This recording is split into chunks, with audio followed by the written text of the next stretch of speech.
Meus amigos, konbanwa, boa noite, hoje é terça-feira, já é 18 de agosto de 2020, ainda estamos na pandemia e o nosso encontro de número 81 acontecendo agora.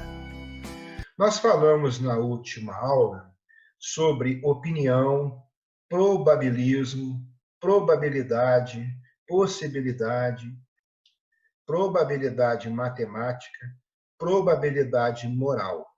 E hoje ia falar com vocês sobre a certeza e a evidência. Mas, devido a alguns questionamentos e algumas colocações, eu senti a necessidade de voltar aqui um pouquinho. Na nossa aula prática, normalmente eu não preparo uma aula antes, porque nós temos pessoas que têm um dia de academia e no mesmo treino nós temos pessoas que têm 10, 20 anos de academia. Então, o que eu faço? Na realidade, eu vejo quem está ali, o que é que aquelas pessoas conhecem, o que é que elas precisam, e a gente adapta.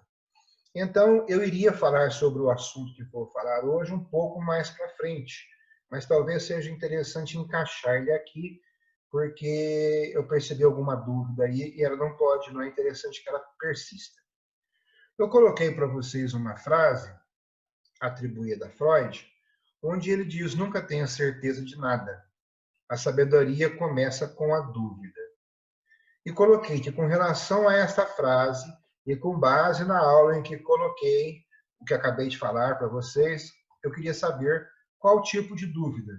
Então, já deixei bem claro, não é ignorância, é um tipo de dúvida. Vamos voltar a falar sobre dúvida. A dúvida é um estado de equilíbrio entre a afirmação e a negação. Então, os motivos para afirmar equivalem aos motivos para negar. Colocamos vários tipos de dúvida, e aqui o que interessa para nós no momento é a dúvida metódica, porque a universal é aquela que impede você de acreditar em qualquer coisa, até nos próprios argumentos. Então, ela é um beco sem saída, o cara se mata, ele morre, se suicida, não tem como. E as outras anteriores são básicas. Então, a metódica, nós colocamos que é a suspensão, fictícia ou real, mas sempre provisória, do assentimento a uma asserção tida até então por certeza, a fim de ele controlar um determinado valor.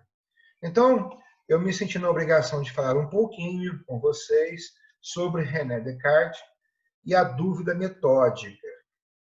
É um assunto complicado para se falar em tão pouco tempo, porque tem uma série de coisas que eu pesquisei sobre ele e que eu acho muito interessante serem colocadas, tipo a infância, a vida que ele teve, como é que isso interferiu nas crenças dele e no seu método.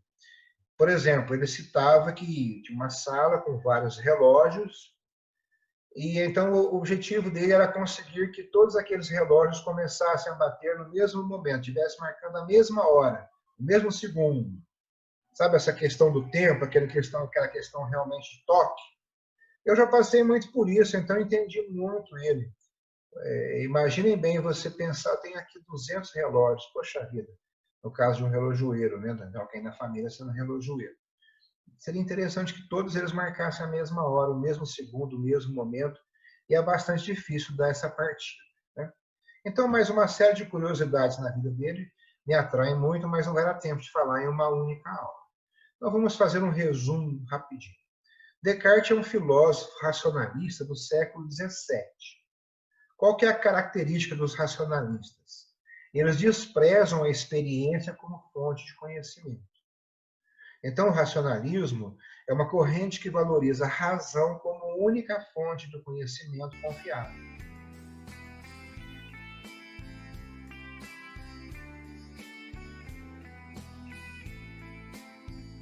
A verdade para eles só pode vir através da razão. Então, Descartes cria um método, um processo chamado de dúvida metódica. Para quê? Para descobrir se as ideias são verdadeiras ou falsas através do critério da evidência. A dúvida metódica, então, é o processo de questionamento sobre tudo que Descartes considerava verdadeiro até então.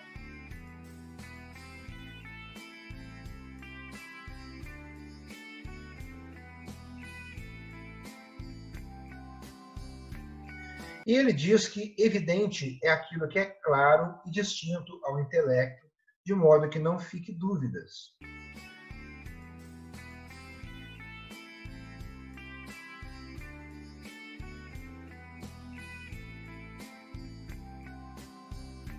Ele parte em busca das ideias que ele chama de indubitáveis. O que é indubitável? É aquilo sobre o que não se tem dúvida.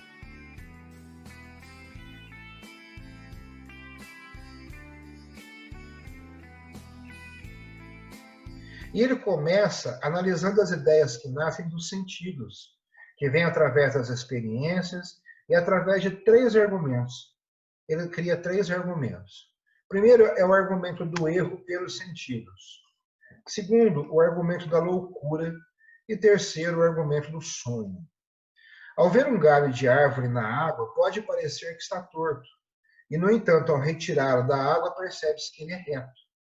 Outro exemplo que ele usava, clássico, é que torres que à distância parecem redondas, de perto verificamos que são de fato quadradas. E temos muitos outros exemplos.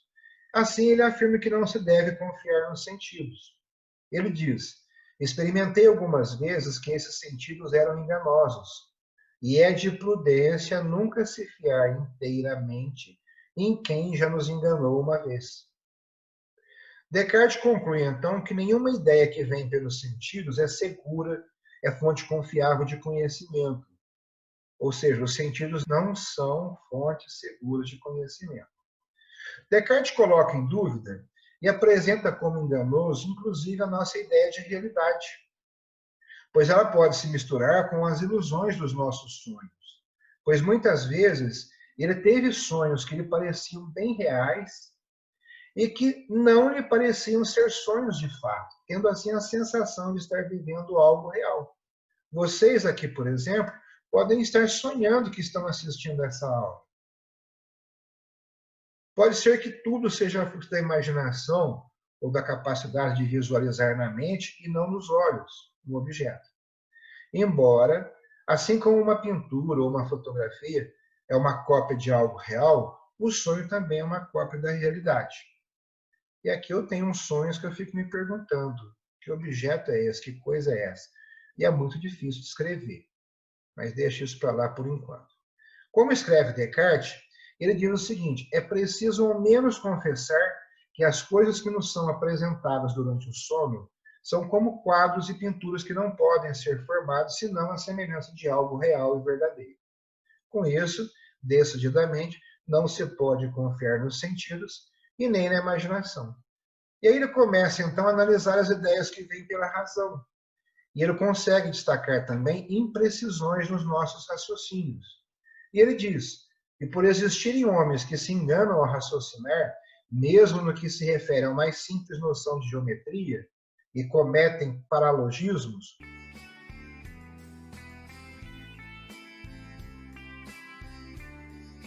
rejeitei como falsas, achando que estava sujeito a me enganar como qualquer outro. Todas as razões que eu tomara até então por demonstrações. Então, por exemplo, a afirmação de que 2 mais 3 são 5 e de que um quadrado tem 4 lados. 2 mais 3 podem não ser 5.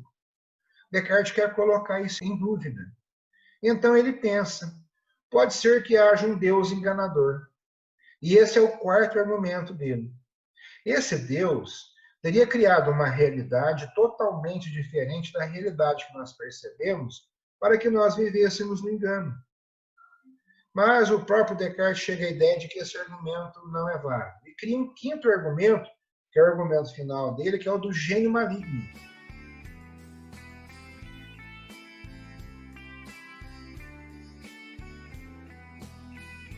Ele se questiona se Deus seria um tipo de um gênio maligno que sente prazer em induzi-lo ao erro, enganando-o inclusive nas certezas matemáticas.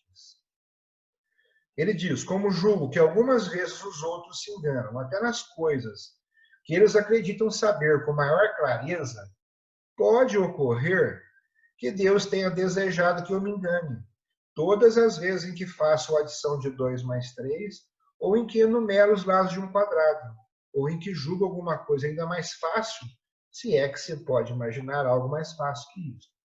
O gênio maligno, então, é todo o artifício, é toda a forma de ideias que nos chegam e que nos fazem aceitar como verdadeira, sem que antes a gente tenha provado se essa ideia é verdadeira de fato, pela nossa própria razão. Conversando com algumas pessoas, a gente percebe muito isso. Ela acredita em coisas em que nunca parou para pensar, não é possível. Então, Descartes não quer aceitar nada como verdadeiro. Porém, é aí que ele chega à sua primeira certeza. Qual que é a primeira certeza para Descartes? Olha que interessante para quem se sente enganado aí na vida. Se algo me engana, se estou sendo enganado sobre algo, é porque eu penso. E se penso, eu existo. Então, minha primeira certeza é: se sou enganado, devo existir para ser enganado.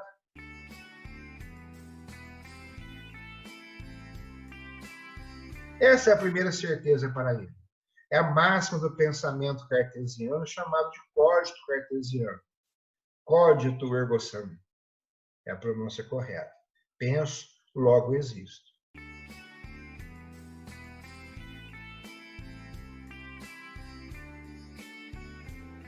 Então, para Descartes, a dúvida é uma importante ferramenta. E por quê? Porque ela nos permite movimentar o nosso intelecto na direção da busca pelo conhecimento. A dúvida nos tira das certezas inocentes que já foram alvo de inúmeros erros ao longo da história humana. A dúvida metódica de Descartes é um caminho provisório necessário para se chegar ao cogito.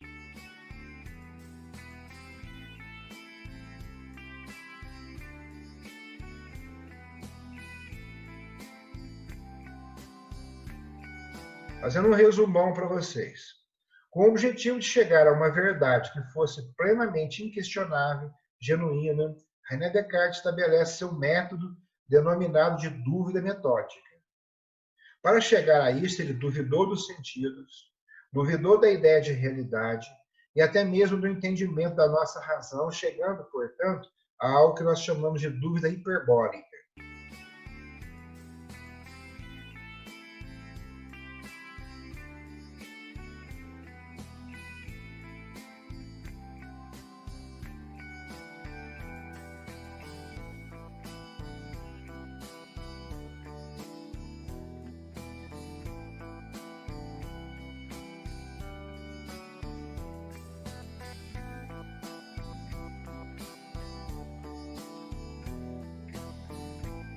Nesse ponto, Descartes busca alguma certeza, porque percebe que tem que acreditar em alguma coisa a partir da qual possa acreditar em outras.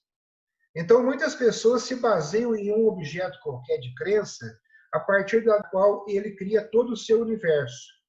É o ponto de Arquimedes.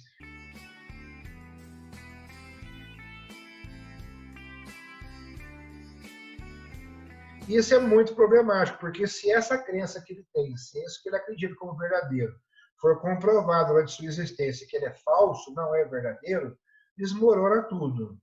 Então é muito importante ter uma crença na qual você possa aceitar como evidente, como certeza, para você poder construir outras certezas. Então, para isso, ele quis afastar tudo que fosse duvidoso do seu caminho. E ele começa supondo que todas as coisas são falsas. Todo o conhecimento que tem na minha memória é falso. Não possui nenhum sentido. O corpo, a figura, a extensão, o movimento e o lugar são apenas ficções do meu espírito. Nós já sonhamos muitas vezes, talvez, eu já sonhei, com pessoas que me ensinaram coisas que eu não sabia. E ao acordar, percebi que aquilo não era uma realidade, mas aquela informação, aí você tem aquela informação, você vai pesquisar, ela é verdadeira. Como é que eu consigo criar um ser mental que me dá informações que eu não tinha até então? Realmente é algo muito absurdo. Nesse instante, ele observa que todas as coisas não são tão confiáveis, uma vez que pode haver um gênio maligno, como foi apresentado anteriormente, que coloca tais crenças em seus pensamentos. Diante disso, ele chega a uma certeza de que, se ele é enganado, então ele existe. Tá vendo? Até ao ser enganado, o troço pode ser bom.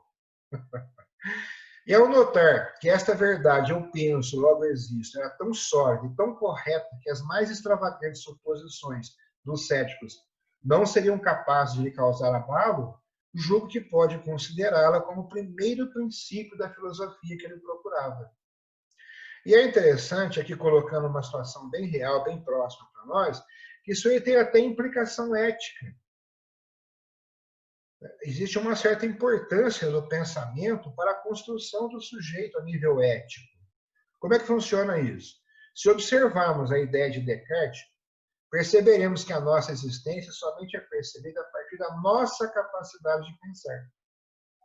Deste modo, a construção daquilo que somos deve ser feita a partir da nossa capacidade autônoma de pensar. Se eu penso, logo existo, então eu não posso ser conduzido por pensamentos alheios a ser algo ou alguém, pois isso me reduziria à condição de um ser não pensante que, como coisa, pode ser manipulado. Então, a manipulação, o influenciar, são coisas que nós temos que trabalhar e temos noção realmente. Alguma dúvida? Caso exista, por favor, que seja metódica.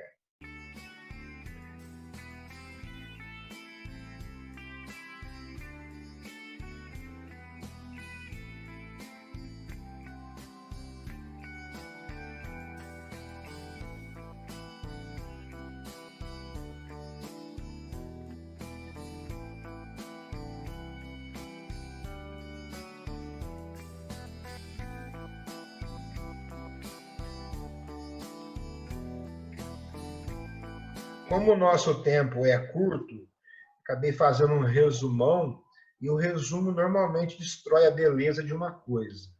Mas, por favor, não confundam ignorância com dúvida, e a única dúvida que nos interessa é a dúvida metódica. É onde você praticamente finge que duvida daquilo, para você poder questionar realmente aí progredir. Algum comentário? Maravilha. Pessoal, muito feliz em tê-los aqui novamente. O Yasumi Nasai, vida longa e saúde. Uma boa noite a todos, meus amigos. Boa noite, bom dia. Até mais. Até, boa noite.